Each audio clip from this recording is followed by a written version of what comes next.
So here is some more evidence of, in my opinion, Japanese influence. So this man was born in 1863.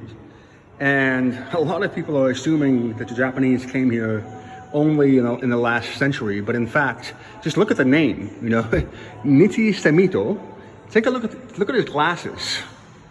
Does that remind you of a particular style? And when you think about the fact that you have at least 3 different kinds of Buddhism, you have, of course, Mahayana from India, Theravada, influenced by Thailand, or what was back then, known as under a different name, and then you had Haryono Buddhism, which came from Japan. And so all these different kinds of religions essentially combined, although obviously Haryono was a bit different, because I think, if I'm not mistaken, don't quote me on this, that Haryono actually believed in a singular God, whereas of course the other 2 believe in multiple gods. And so, you've got a lot of influence here. I think most scholars underestimate the extent of Japanese influence here in Indonesia. And in fact, it may very well be the defining difference between Malaysia and Indonesia. And I just look at the language. I don't even know any Japanese, but I've seen in a lot of Japanese movies. And so just the tone, I can sort of identify when it's different than the native language. And you've got Tokyo, Hanya, Toko.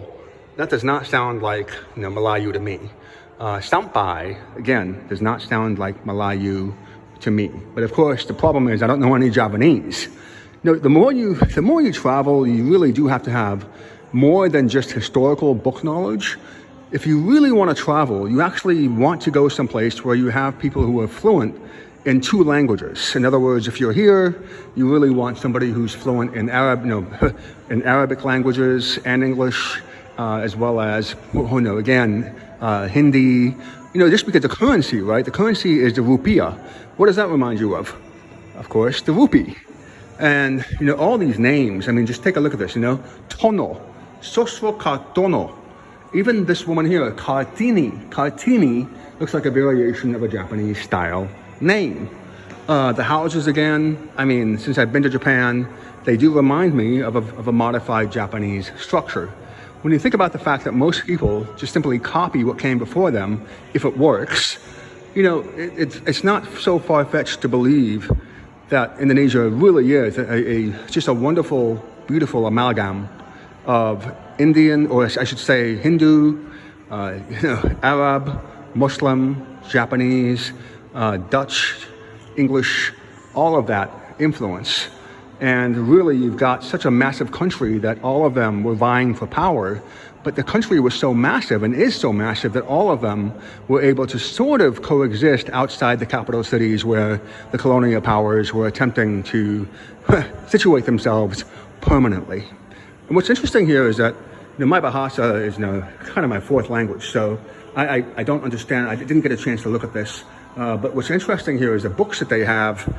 This gentleman had to have been a scholar of some sort. So take a look at the books. Anybody would recognize this from the UK or even from the United States. You've got so many common books here. So again, you do have a lot of British influence as well. That's not obviously you've got the Dickens and everything else. So again, more evidence of absolutely more evidence of just the kind of amalgam that this country was. Now, what's interesting is because I've only been to Jawa, I haven't seen a lot of Portuguese influence. And so you might have to go to different islands to get that. Humba might be your best bet. But again, I don't know. I haven't been to Humba, otherwise known as Sumba. So there you go.